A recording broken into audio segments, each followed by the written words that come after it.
Hi guys, and welcome to a Q&A video. Now on Instagram I asked for your questions and I'm going to try to answer as many as possible as I can today, so sit back, strap in, and hopefully I don't lose too many of you on the way. So Scales and Tails 13 asks, have you ever thought of getting any type of bigger lizards like blue-tongued skinks, for example? If we're not including any kind of gecko, my other lizard that I would really want is a panther chameleon. I've wanted one for years. Fallen Falcon asks, would you ever consider getting frogs? I absolutely adore frogs. I always have since I was little. I've been raising them since, from frog spawn since I was little. I would love dart frogs or red-eyed tree frogs. I Love Horses and Animals asks, are you considering getting a dog? If so, what size and breed? So another animal I have always wanted is a dog. I love so many different types of breeds. I even love, when you have mutts as well, I guess they're called. But ideally, if I were to get a dog, I'd probably get one from the shelter. And I don't really have too much of a preference in terms of breed. Eli asks, do you think you'll ever get a gargoyle gecko? I really hope so. They're adorable and they have very similar care to crested geckos. Cassandra asks, do you have an insect rotation of sort when feeding the geckos? I aim to offer a different insect with each feeding. The Frogface asks, are you ever going to set up a P.O. box? So maybe. This is the thing, it's very expensive, like super expensive. And in some ways I feel very awkward having things sent to me.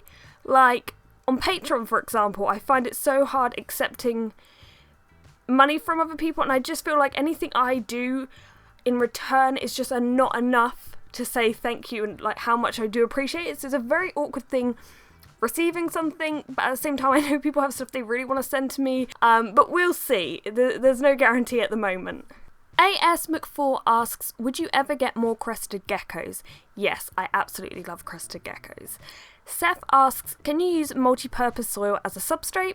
I'm imagining you mean the kind that you get in garden centres. If so, then no, because most of the time they have like fertilisers in which can be poisonous to your geckos, so you want to get a reptile safe one, and if you look online there are plenty of ones made now for bioactive tanks that are safe for reptiles.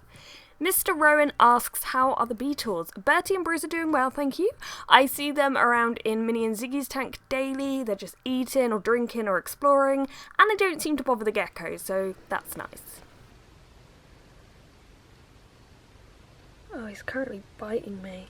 Ow. Ow!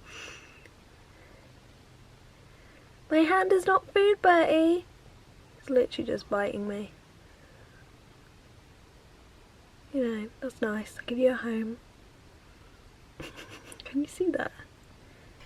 Koi, I imagine it's Koi Elizabeth, asks, can you show a picture or video concentrating on your tanks and the way they were set up? Like the structure that the tanks are built in, and how did you build those setups? Did you buy it? And all of this. Okay, it's a long question. Basically, there's actually a whole playlist of me building every single tank you see in my room. There's a few crested gecko ones. There's a crested gecko tank tour where it's an up-to-date one where I go through all the driftwood and plants and clean up everything. So there's tons and tons of videos on that. So Megan from Happy Tales asks, have you ever felt overwhelmed as a YouTuber? I know you keep most of your life private. Has that been hard to maintain? And how do you decide how much of your life you share?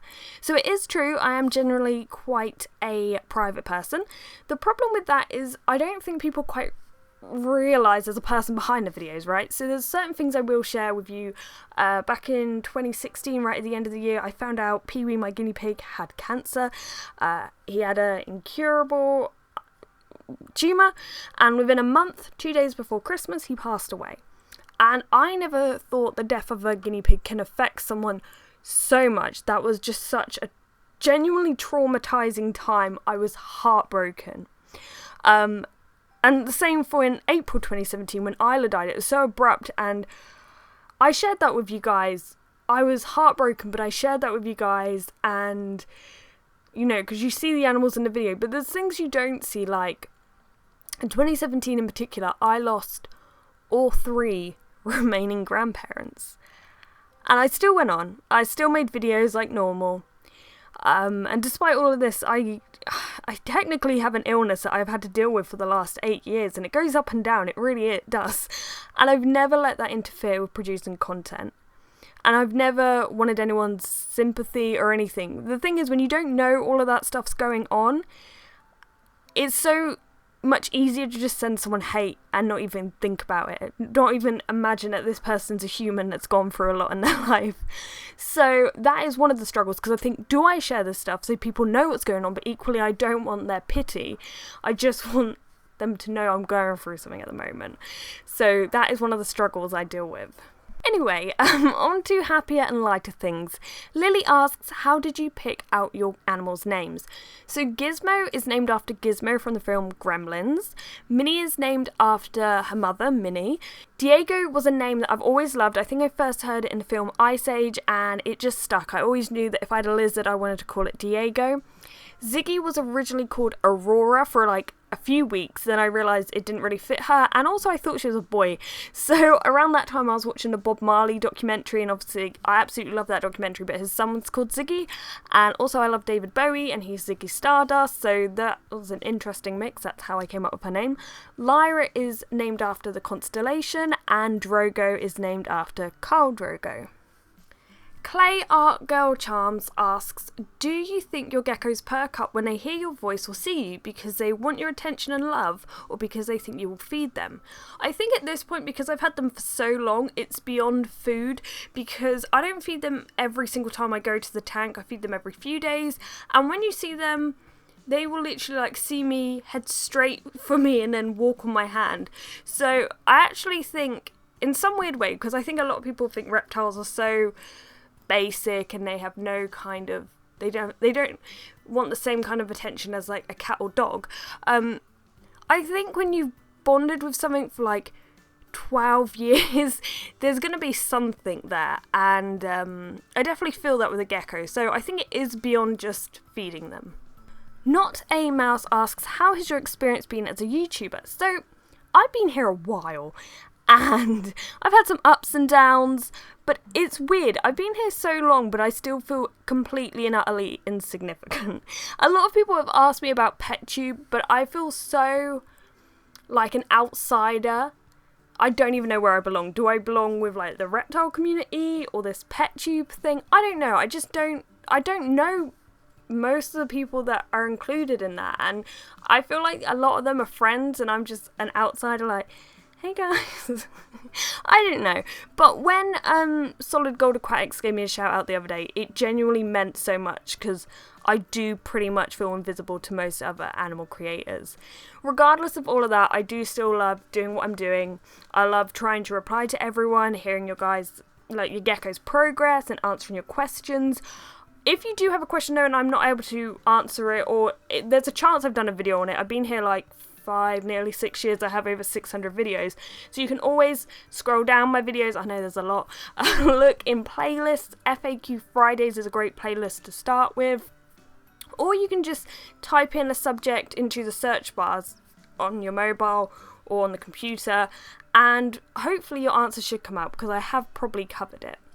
And before I finish, I am going to answer a couple questions from Patreon. So Jennifer asks, a genie has magically appeared in your living room. She tells you you have 3 wishes. The twist is that you must use those wishes in relation to your pets. What would you use your 3 wishes on, and why? Okay, so the first wish would be that the girls don't ovulate at all, because that causes so many problems. The second would be that they are healthy, like all the time, and they can live long lives and I don't have to worry about anything horrible happening. And third would be that they're genuinely happy in their enclosures and everything, but they can communicate that to me so I know for sure.